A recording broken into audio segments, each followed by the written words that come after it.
And she said, great, you brought him here to die. No, none of this is normal. Absolutely not. No, they're contrary to the advice of both the doctors, the psychiatrists, all the medical professionals. She took him out of the clinic, which caused him to hallucinate for 9 days, imagining, what does he call them, the Floridian tree people? At which point she decided, well, why don't we fly you over to Mother Russia, and then we'll try to get you some treatment there. Well, they'll put you into a forced coma, which again is supposed to be incredibly dangerous. I'm not a doctor, but this is just the things I've heard of. Like, this whole thing together is a huge what the fuck.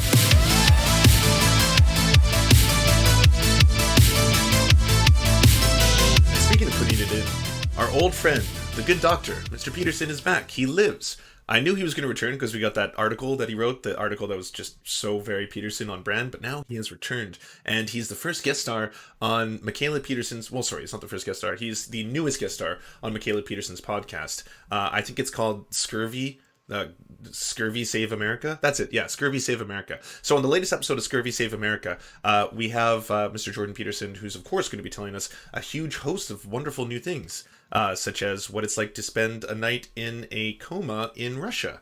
We'll find out. Well, I had to feed you, or make food for you. Yeah, he brought me steak through all of January, and you were getting some pretty invasive surgery done on your foot. And then your mom and I, Tammy and I, went to Australia and New Zealand for most of February, and that was actually not too bad a trip. Mm-hmm. I felt all right, and she was feeling all right too, but we knew her surgery for what was hypothetically a relatively treatable cancer was coming up in March, so that was hanging over our heads, although we weren't overwhelmingly worried about it. And then she went and had her surgery, and I assume they live in Canada. Then we were... Neat little piece of lore. I don't know if everyone knows this about Mikhaila, but she went to school with Black Goat 666, a YouTube / BreadTuber, who's actually changed his name, I think, to We Live in Hell. So he's going to drop the Black Goat 666 moniker from his name. But they went to school together, and he has a lot of funny inside stories about Mikhaila, including one of which that he was deeply, deeply in love with her. She did not have reciprocity when it came to his affections, unfortunately. But small world, Why did you start taking benzodiazepines? Well, in over the Christmas vacation in 2016, you and I and Julian and my son and Tammy went out to Vancouver Island to visit her parents and siblings. And when we were there, you and I and Andre, your husband, ate something that didn't agree with any of us and had a very severe reaction to that. I'm still on board. It was sodium metabisulfite. That's the most logical conclusion, but I was, we had the same symptoms. I don't know if I was any more seriously affected than you or not, but I didn't sleep for 26 days. Was that it? And even Joe Rogan was a little astounded by that. Like, that should kill you, shouldn't it? It was freezing cold for about a month. I couldn't get warm no matter how much I wore. I couldn't stand up without fainting.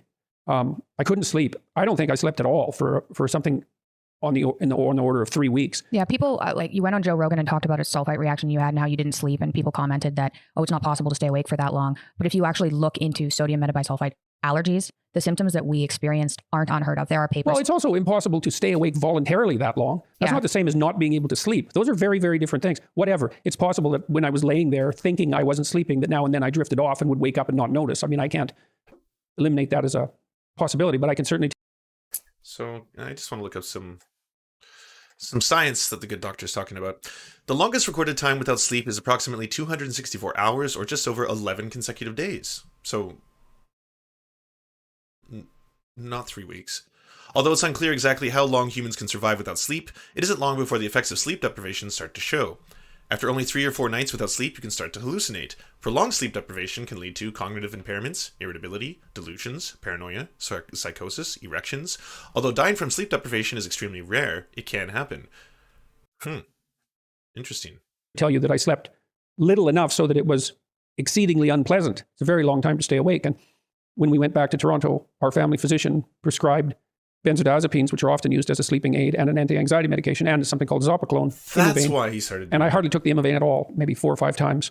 But I took the benzodiazepine the way that it was prescribed, twice a day, 0.25 milligrams. And that seemed to bring the symptoms to a pretty rapid halt, which is also part of the reason I didn't need the Imavane. And then there were so many other things going on around me at that time that I never really thought about it again. I thought that it was a relatively harmless drug, and I was taking it in a prescribed fashion at not too high a dose. And I developed symptoms that I now recognized were associated with its use. Weakness on my left side and like a feeling of detachment from people around me, people I loved. Some decrease in the ability to experience joy. That's unfortunate. He did gain the ability to tie an impressive knot, though. I noticed that's increased in size.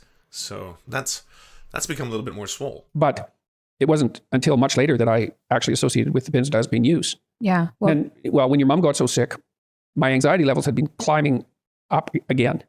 Yeah, that was unbearable. I mean, the response I had, if you're told your parent or your wife of almost 30 years has no chance and is going to be dead in the next 10 months. That's what we were told. That Yes. surgery doesn't help and that chemo doesn't help and that this is a fast-growing cancer and you're screwed no matter what. That's Right. what we heard in one day. So Right. yeah, Well, anxiety. then we went all over North America, to New York and to Houston and to LA, looking for different opinions before we decided to settle on surgery. But and everyone gave us the same opinion. yes, which was that nothing is going to help, but surgery was probably the best low probability bet. Yeah. So I asked my doctor to increase the benzodiazepine dose, but what seemed to happen as a consequence of that was that I just got more anxious. So again, in retrospect, it seems like I had a rather uncommon but not unheard of reaction to benzodiazepines where increased dose makes anxiety worse instead of better. So I just want to say, and this happened when I originally found out about Jordan Peterson going into rehab, that I take absolutely no pleasure in someone taking drugs as a way of coping, especially with the death of your wife. I mean, that's obviously tragic and very, very sad.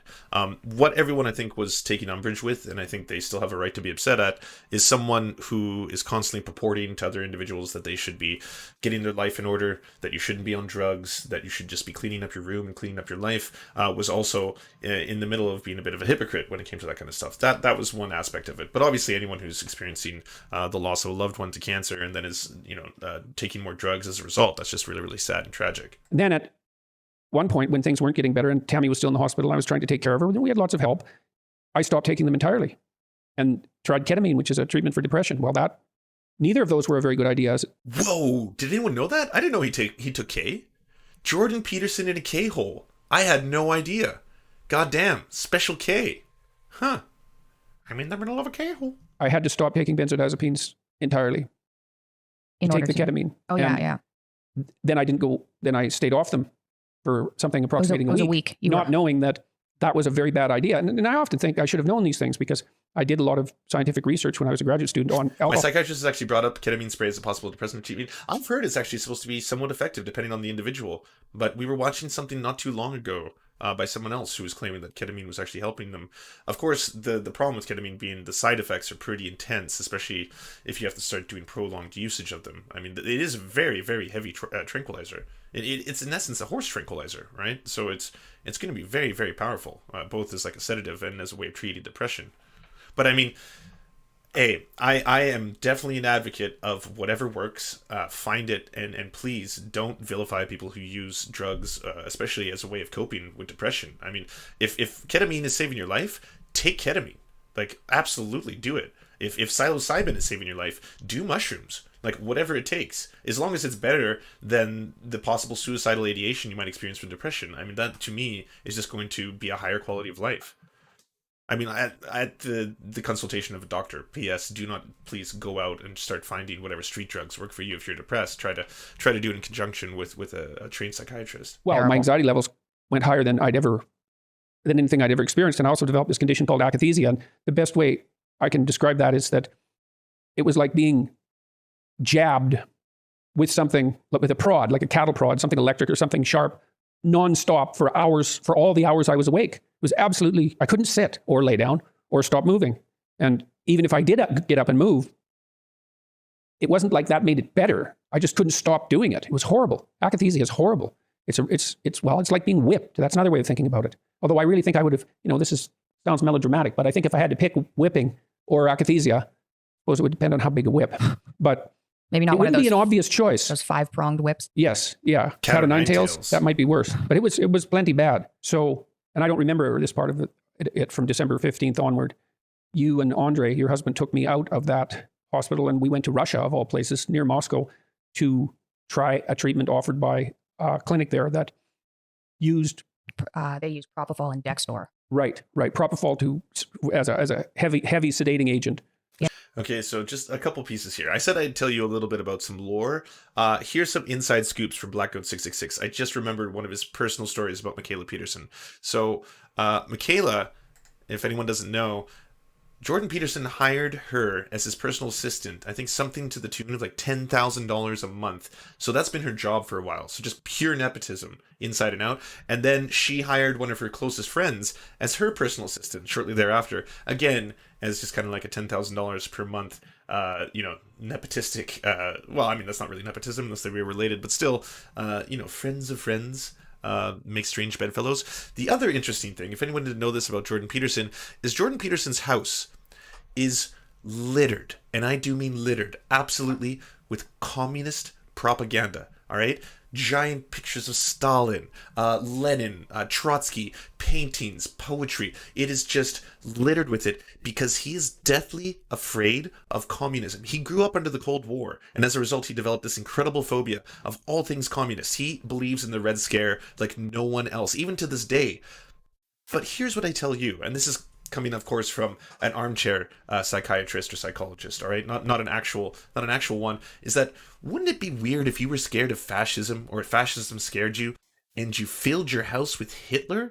Like, I don't know if that's just something in order to kind of scare you straight, or just constantly put the fear of God in you every day when you wake up. It's like you get out of bed, it's like, oh God, he's everywhere. Oh God, Hitler's dog, like that. Sure, that would obviously have its effect, but I don't know why you would do that. Like, if anything, it would scare the shit out of me. Every day I'd be walking around my house and absolutely terrified for everything. As a heavy sedating agent, which basically made me unconscious for 9 days. Yeah, so you were completely out for 9 days. Well, I also had pneumonia, which I developed apparently in the hospital in Toronto. Well, yeah, it was quite entertaining, the whole string of events. Exposure therapy. We got questions about, why on earth would you go to Russia when you could get, world-class care in North America? And the reason for that was because we had tried the Ashton protocol.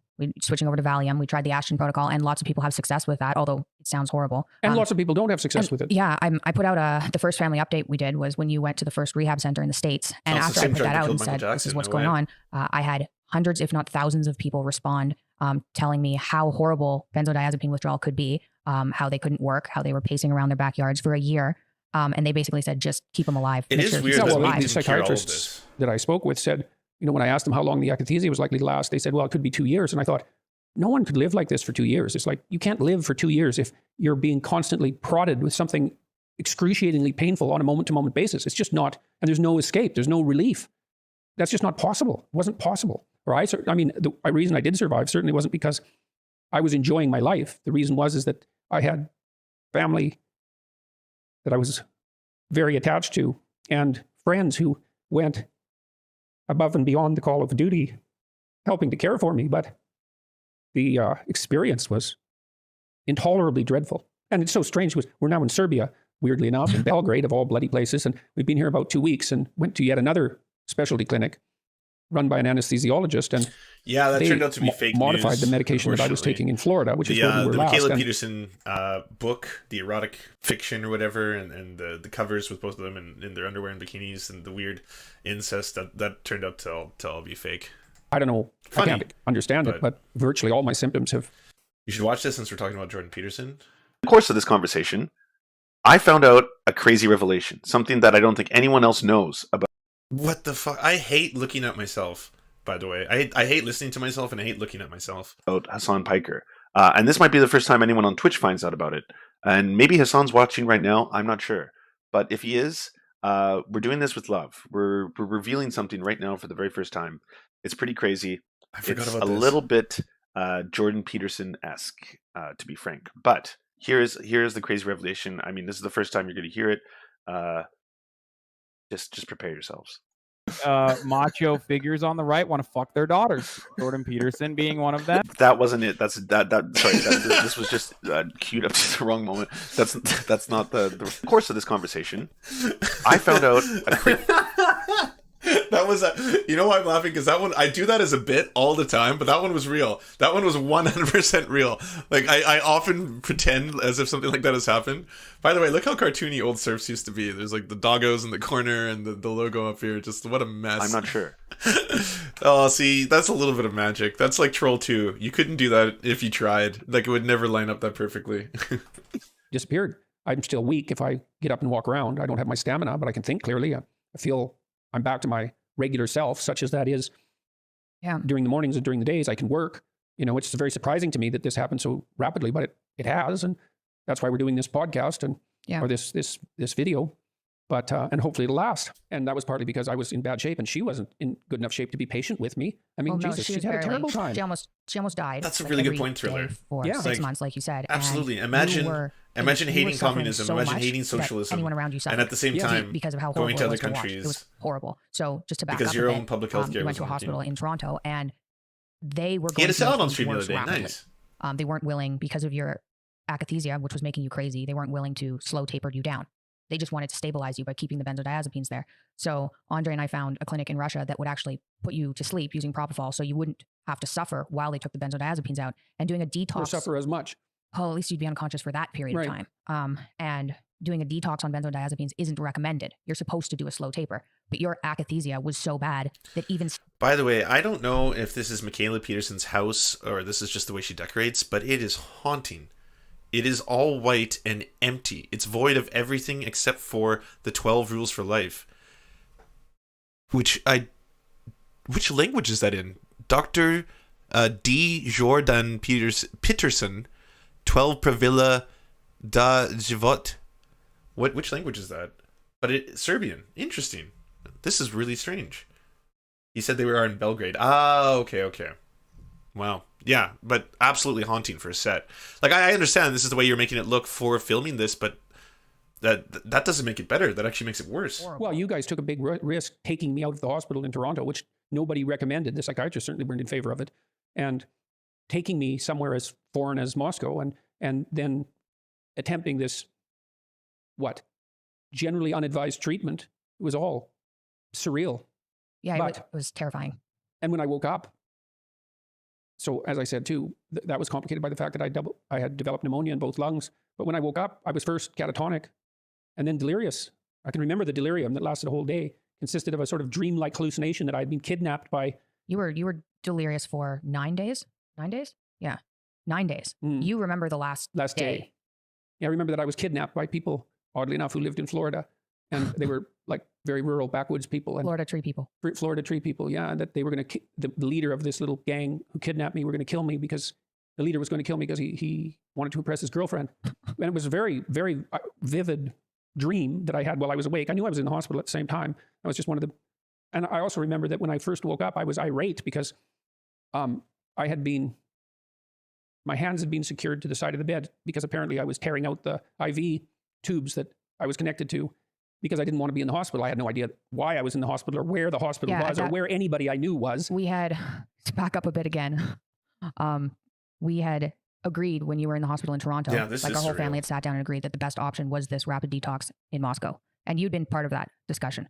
But when you woke up after the detox in Russia, you couldn't remember. That's interesting because that's really similar to some of the other dreams he has. If anyone has seen the excerpts we've read from some of his books, he has an unusual host of dreams, including the one about his grandmother who's painting with a brush made of her own pubic hair and like paints his face with her pubic hair brush and strokes him gently, or the one in which he considers his sister to be unbelievably hot and they're in some weird apocalyptic future and the dogs are walking on their hind legs and they're eating humans as meat, and he's talking about just how goddamn hot his sister is and all this kind of stuff. Like he's got some fucked up dreams. Yeah. If you didn't know that, I'll show you the clip afterwards. We have a reading of it. We ended up in like the outskirts of Moscow in a clinic for severely ill people. Yeah. And it was like Soviet-esque guarded. So the visiting hours were 2 hours from 4 to 6. And you guys were driving how far a day to come and visit? It was like 2 hours each way. Right. And in Moscow the deep of winter, in rough traffic, in bad weather. Yeah. To visit an ICU that was full of people who were in very rough shape, including me. Oh yeah, you fit right in when you first got there. And at first it was like, oh my God, we brought Dad to Moscow and destroyed him. Well, that's what the doctor... That's like, it still doesn't make sense to me. Because like there has to be other countries that would offer this that don't put you directly into the heart of one of your greatest fears, which happens to be, I don't know, reminiscence of communism. again, like riddling your house with it. I don't know if it's some kind of exposure therapy, if that was one of the things they were thinking, but it seems so strange. Why are you here of all That places? could be it. He is trying Russian. to And prove Andre Jung. said Maybe this is there some was no kind one of to help him Jungian in the West. psychology. Which there I don't wasn't. know. We looked Jung was everywhere, right. That'll right? be And we it. tried 2 clinics and talked to multiple psychiatrists, and none of them could help. And she said, "Great, you brought him here to die." No, none of this is normal. Absolutely not. No, they're contrary to the advice of both the doctors, the psychiatrists, all the medical professionals. She took him out of the clinic, which caused him to hallucinate for 9 days, imagining, what does he call them, the Floridian tree people? At which point she decided, well, why don't we fly you over to Mother Russia, and then we'll try to get you some treatment there. Well, they'll put you into a forced coma, which again is supposed to be incredibly dangerous. I'm not a doctor, but this is just the things I've heard of. Like, this whole thing together is a huge what the fuck. So when you arrived in Moscow, you had a fever and Jump starter, no in both way. lungs. Is that true? And so when he they named sedated you, Michaela after and Mikhail They Gorbachev. intubated me as they well. had to intubate. Michaela Peterson, daughter of Jordan Peterson, on her all-beef diet and her dad's overnight fame. My dad collects all the Soviet art. I'm named after Mikhail Gorbachev, and he has native masks everywhere. There's like 32 different paint colors in the house, but I didn't find that strange until I went to university and came back and was like, oh, maybe my dad is a little eccentric. But it wasn't a house of horror. I think when that journalist came over, Dad was really anxious, and she may have got those vibes. I mean, it's a semi-detached house, so it's kind of dark because there aren't any windows on one side, but it's not a scary place. Loaded. I am so very confused. They're very interesting people. They're very eccentric, to say the very least. Of all people to become unbelievably famous. My. One of the more interesting things, by the way, maybe this plays into the fact that, you know how I was saying earlier, it makes sense that he would reject modern medicine and modern psychiatry, because he does, in fact, reject a lot of modern science. If you remember, when it came to issues related to gender identity and the trans community, he rejects most of the modern science in that field. Like, to simply say that this is an issue that comes down to a matter of sociology or preference is asinine on its very surface, because there's a huge realm of neuropsychology that talks very distinctly about how they can actually prove a lot of these things. Like, the trans community, surprise, surprise, is not faking it. I mean, if it wasn't enough to tell you that someone would choose a life of being vilified and having to undergo a huge amounts of transformational change if you can afford it, such as surgeries, hormones, if that wasn't enough to tell you, well, maybe they're not faking it. Maybe this is real. The science itself backs it up. But again, I guess he just rejects both on its surface. So, there's all that. See, there are things about the benzodiazepines too that I didn't really understand until I began to decrease. He does sound more humble. I had become quite isolated from my family members. Yeah. It was most noticeable, I would say, in my relationship with my son. But it was like there was a barrier up between me and people. It was noticeable. I attributed that to the strange twists and turns my life had taken in the previous 2 or 3 years, because there was no shortage of strangeness on that front. And then also I had the strange muscle weakness that plagued me, and I now realize going to be those bloody that was all benzos. a consequence of benzodiazepine use. So using it, well, this is part of the reason we're doing this podcast or video as well. It's to let people know these are very widely prescribed drugs, and they are not safe to take for more than 2 weeks or a month at the absolute maximum. And if you take them longer than that and you end up addicted, or dependent, which means that you'll suffer withdrawal symptoms on their cessation, you are going to be one sorry person. Some people, have a better time of it when they stop their use than others, but enough people have a terrible time so that it's a medically induced epidemic. It's a complete bloody catastrophe. Yeah. It's probably worse than the opiate epidemic, and that's really saying something.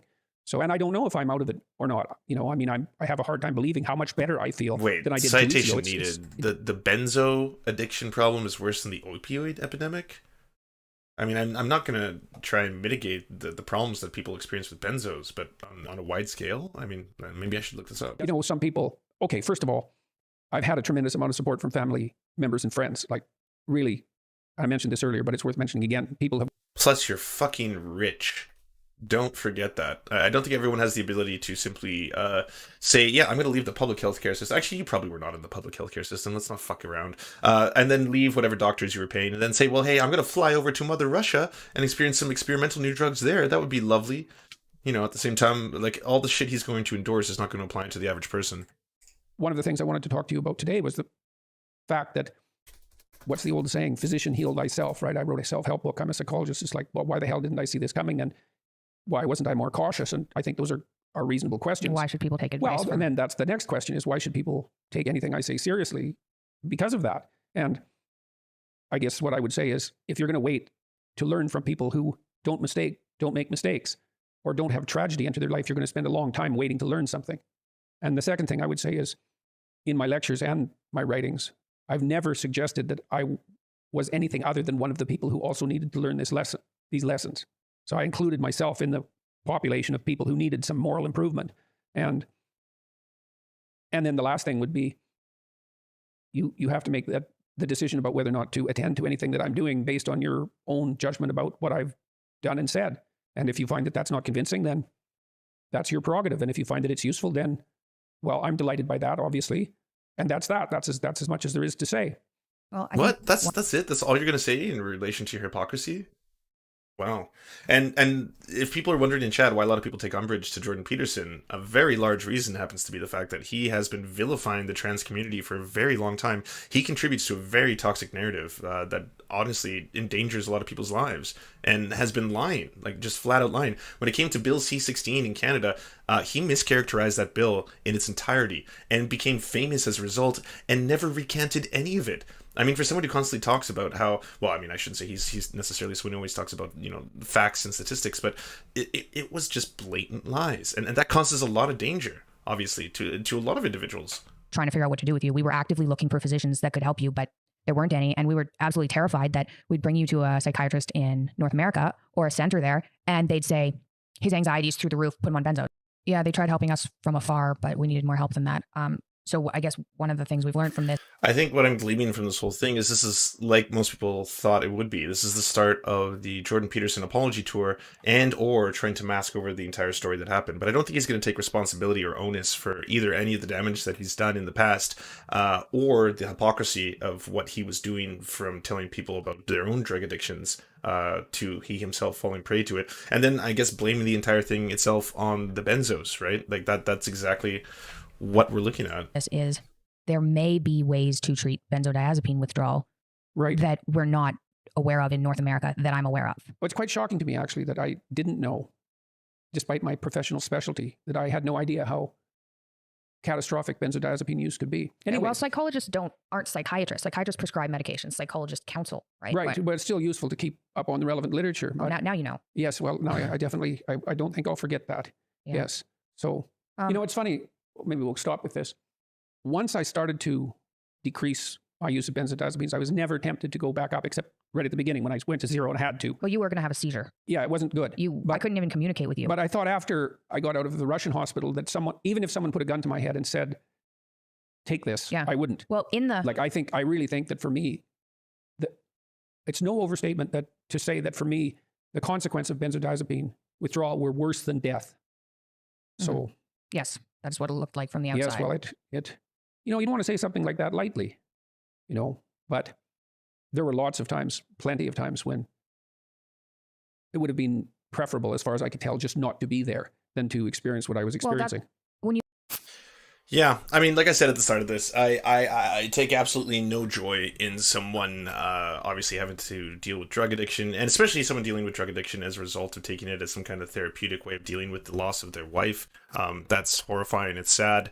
I don't think that basically washes away all the evil that Jordan Peterson has done or continues to do. It's not like he stopped selling his book. It's not like he's recanted any of his transphobic stuff. It's not like he's come out and said publicly, by the way, this is wrong, this is why. I think he's still endangered countless numbers of members of the trans community's lives. And I mean, that's something that he has to be accountable for.